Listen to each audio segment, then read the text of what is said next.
Alright, so what's going on in Mexico? Hello, friends. Welcome to the show. You might have seen the mass protests going on in Mexico, particularly in Mexico City, even though it's happening all across the country. On November 1st, a very popular mayor named Carlos Manzano was assassinated, and it was a pretty public assassination. I think he was, shot in broad daylight, surrounded by a police detail. He was shot by the cartels because he's very outspoken against the cartels, one of the few politicians who are. Mexico is what's known as a narco state. Like, the cartels and the government are in cahoots together, and they barely even hide it. Again, Carlos was one of the few that was outspoken against them, and he paid the ultimate price for it. Now, just to put into perspective for you with how bad it is with their political assassinations, since the year 2000, 8 politicians in the U.S. have been assassinated with political motivation.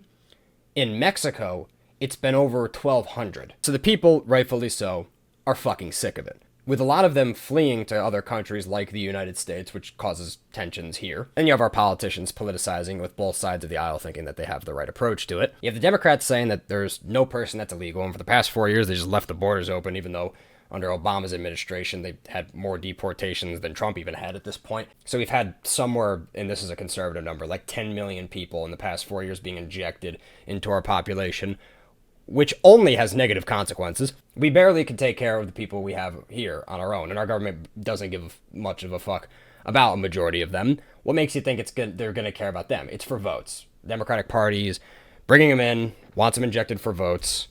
Pretty basic and simple. Republican Party doesn't like that, so now they're overcorrecting, and they're just deporting everybody, and they've deported, I think, somewhere around 170 actual United States citizens. So then that causes the turmoil. People then claim racism. It goes back and forth. It's just a fucking headache that things get so politicized. Because obviously you can't have open borders like that. There's so many goddamn problems. You can see it happening in Europe with the contrast of all of Europe just letting mass amounts of people into it. It overburdens all of their systems. Their economy goes into a free fall. It's happening in much of Europe right now. And then you have Poland, which has had a zero immigration policy, and their shit's doing great. But then once people are there, then you have the whole issue of the morality of deportation, and you're breaking up families, and sometimes people, because no system's perfect, sometimes people are accidentally fucking deported or intentionally deported because people were pricks out of the country when they're legal citizens. It's all a shit show. Because then the Republicans are saying, yeah, look at all these people coming here, taking your jobs, fucking the economy, which creates more Republican voters and people to vote for people on the right, and it's all, I'm sick of it. And when you're doing what I'm doing and you point out the lunacy of both sides, and you're pointing out, everybody calls you a fence sitter or some shit, because I'm daring, I'm thinking for my fucking self, which is oh, God forbid, which is an illegal concept today. But going back down to the actual topic at hand, with Mexico, the scale of the protest, particularly in Mexico City, but largely in Mexico, are massive, kind of unprecedented. On Saturday, they straight up just sieged their Capitol building. People are not happy with Claudia, the president there, who is definitely a cartel puppet. At one moment saying there are no cartels and they don't operate in the country, and then in another breath pretty much just said, it's immoral and illegal to go after the cartels because it infringes on their right to operate.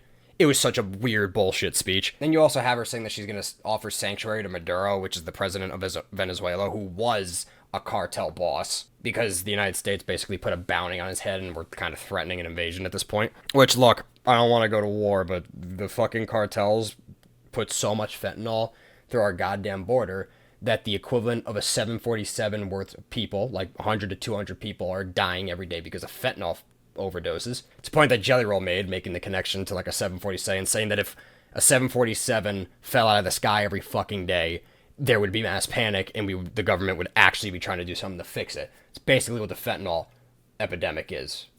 A plane's worth of people are falling out of the sky and nobody cares because it's a bunch of junkies, or people that got addicted to unforeseen circumstances, which can happen to anybody. And people are getting really anti-Semitic in Mexico right now because Claudia, the president, is Jewish. So there's a lot of anti-Semitic graffiti getting spray painted everywhere, which is fucked up, but you could thank Israel for that with Zionism. It's kind of pushed a lot of people into the anti-Semitic camp. Look, I've gone deep down the rabbit hole, very against Zionism, but you can separate. I mean, there's dark humor jokes, which I get, but you can separate the people from the movement in the country, but a lot of people struggle to do that because common sense is not common, and critical thinking is hurts people's brains, I guess. So I do believe that at some point in my life, in the very near future, the United States is going to end up just invading Mexico and the rest of Latin America to just root out cartels,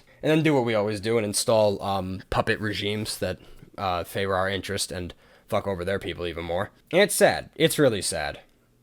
But this is how the world works. This is how it will always work, regardless of who or what country is carrying the biggest stick. Absolute power corrupts absolutely, and it abuses absolutely.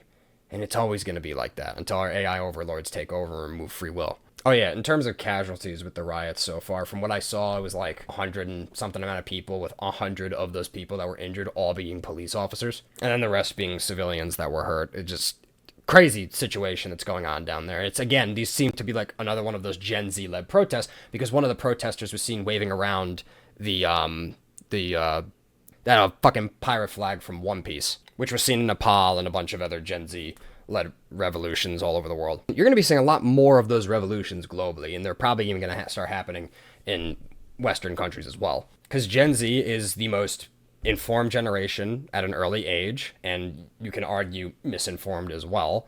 You can't argue it. It is true. We're misinformed in a lot of ways. But our access to information is way greater than previous generations, and our access to communicate with each other and organize is way greater. So stuff like this is going to happen at an ever increasing and rapid scale than ever before in history. And now that this generation, my generation, is of age to actually, I don't know, do shit and go places, you're going to see that happen way more often. You always hear like talks of like the New World Order and all that shit. And I think the New World Order is going to be Gen Z toppling everything and just burning everything to the ground and starting again. And it's going to be a really disastrous period of time, I think. I don't want to be fucking pessimistic and think that's the direction we're going, because I don't want to live in that time period. I don't want to raise kids in that time period of that level of turmoil, because, you know, when you have civil wars and revolutions and shit collapses, like violence, crime, assault, R words, not retard, the other fucking R word that I sometimes I can't say. I don't know how this shit works. It's funny how that word came back, but now you can't say the 4-letter R word that has to do with assault. But yeah, I don't want to live through that. Don't want to raise kids in that. But I feel like that is a very a grim reality for most of the world that is going to occur, especially the Western world soon. And then, like all things in history, all the people leading all these revolutions think they're going to make everything better. Some might, you know. It does. I mean, look at the United States when it revolted against Britain and a better country, a freer country. Not for everybody, but from what it was, a better and freer country and now a more powerful country came out of it, which is extremely rare in history for revolutions to build a comparable or a better country than before. Usually they become more authoritarian and worse after revolutions. That is usually what happens. So every group of people that think they're leading the revolution to change things, they don't realize that there's, you know, a small group that are pulling the strings and basically just using you. A great recent example of that is Iran. Look at Iran. It was a liberal-led revolution against a very corrupt government that the caliphate just took over. And now women don't have rights, you can't be gay, and God forbid you're any type of minority there that isn't Islamic. You're fucked. That's what worries me when I see revolutions like in Nepal and when I see revolutions like in Mexico. If this does end up becoming a full-blown revolution, not just a one-off really big protest. And that wasn't a protest. That was a full-blown fucking riot. But I have hope. I want to be optimistic. I hope that better things come from the carnage that is on the horizon. You can't accurately predict the future. You have to make a ton of what-if possibilities. There's a lot of possibilities, a lot of branches things can go. And I want to be optimistic about it. I wish my best will to the people of Mexico that hopefully they can root out the corruption and root out the cartels all on their own before my people come on down there. Because there's a lot of jarheads, and I know a few, that are just itching to unload a belt-fed magazine indiscriminately without caring about casualties. Anyways, that's all I have to talk about for this situation until more things develop. Thank you so much for taking time out of the day for watching. Love you, see ya.